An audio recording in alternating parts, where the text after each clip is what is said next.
After spending 1 month in Kyoto, Japan, I discovered that I spent about $3,500. Holy crap. I don't really have a baseline for whether or not that's a lot, but it definitely looks and feels like a lot. But rather than just looking at the amount, I'm very curious to answering a question, which is, what the heck did I spend my money on? And if you were to optimize things, how little can you actually spend if you were to live in Japan for a month? Alright, let's do this. First things first, the absolute essentials. My plane ticket to Japan one way was $587. This is definitely a higher amount because I booked a ticket with American Airlines that lets you change the days for the flights. I booked about 3 to 4 months ahead of time, so I wasn't certain which day would be best quite yet. But if I were more certain about it, I could have booked with Zip Air, which is the cheapest airline to Japan from California. It could have been $350 instead. Next, I spent $91 on hotels for 2 nights in Tokyo and another $90 for the Shinkansen to Kyoto. I pretty much just hung out with a friend in Tokyo for a night and then left. To my surprise, there's actually an airport in the Kansai region that I was not aware of. Flight tickets there are pretty much the same price to Tokyo, so I could have saved $181 here if I just timed things better. I moved into my share house on the 5th of January. The share house's initial cost is $1,225. The following months are $610. But I am moving share houses, and the one I'm moving to is $872 for the first month and $433 the next month. So I definitely could have saved a lot here on monthly rent had I done more research on share houses, so this one is a very important one. Choose your share house wisely. And you can check out my previous video about everything I learned from staying in Japan for 30 days if you're curious to the specific share houses. But to be more specific, the one that I stayed in the first month and also the second month is a share house owned by the company called Oakhouse. The only reason that I'm moving share houses is because in this particular Oakhouse share house, which is right next to Kyoto Station, doesn't really have a big and large community space, and I think that sort of makes it harder to form connections with the people that are in this share house. I was fortunate enough to have some friends that I met through language school invite me to their share houses, and I discovered that it's a completely different feel. For them, they have a huge community space and it feels like pretty much a family. The only downside is that they don't have their own restrooms and kitchens, so they have to share that.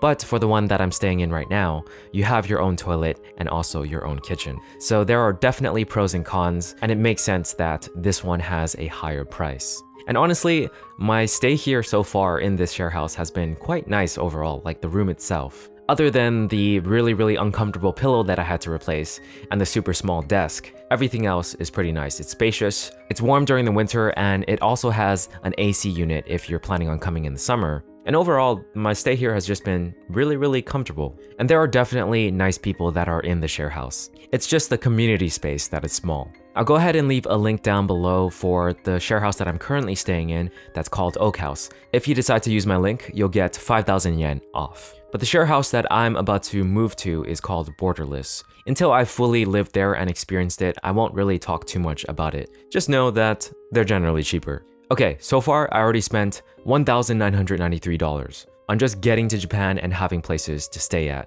I could have spent instead $1,221 and saved $771 if I had been less wishy-washy about the flight date and location, and been more proactive about searching for share houses in the beginning.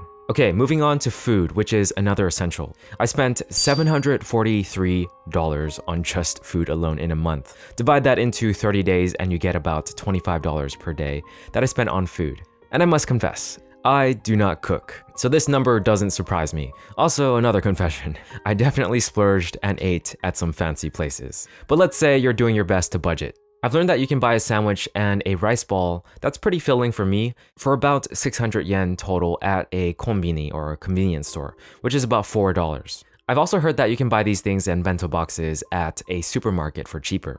And to give you guys an idea of how cheap going out to eat can be, if you go eat ramen at Kyoto Station, it's only about $6, which is kind of crazy because in California, you get the same thing for about $20. So in theory, you can probably get away with $12 per day if you really wanted to and not starve yourself. So I'd say $360 a month is pretty possible here to spend on just food in a month in Japan, as long as you don't go to any really expensive places and you hit the supermarket. And for this one, I actually decided to ask a few friends who actually cook how much they spent on food for the first month. One of them told me about $400, and then another one told me about $250. I'm not entirely sure if I fully believe the $250 one, but she is a chef from Spain that specializes in Japanese cuisine, so it's probably possible. Next, let's talk some house supplies. For me personally, I kind of got lucky because someone was leaving the share house when I came, and I found out that she was giving a lot of house supplies and school supplies away.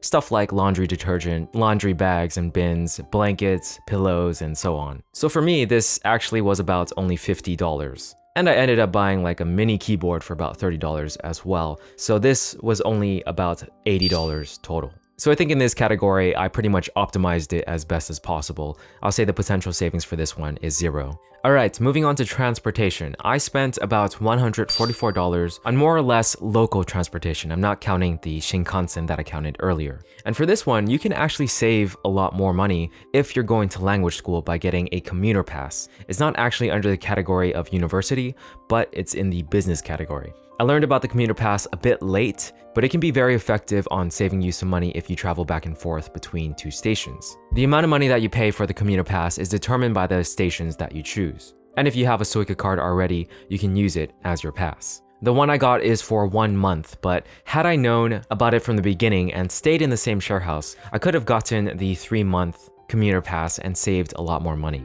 And after you get your commuter pass, you can travel between any of the stations that are within the 2 that you chose, an unlimited amount of times for the duration that you chose. For me, that's 1 month. As an example, the specific one that I got for 1 month costed 11,000 yen. That's about $73, and the stations were from Kyoto Station to Marutomachi.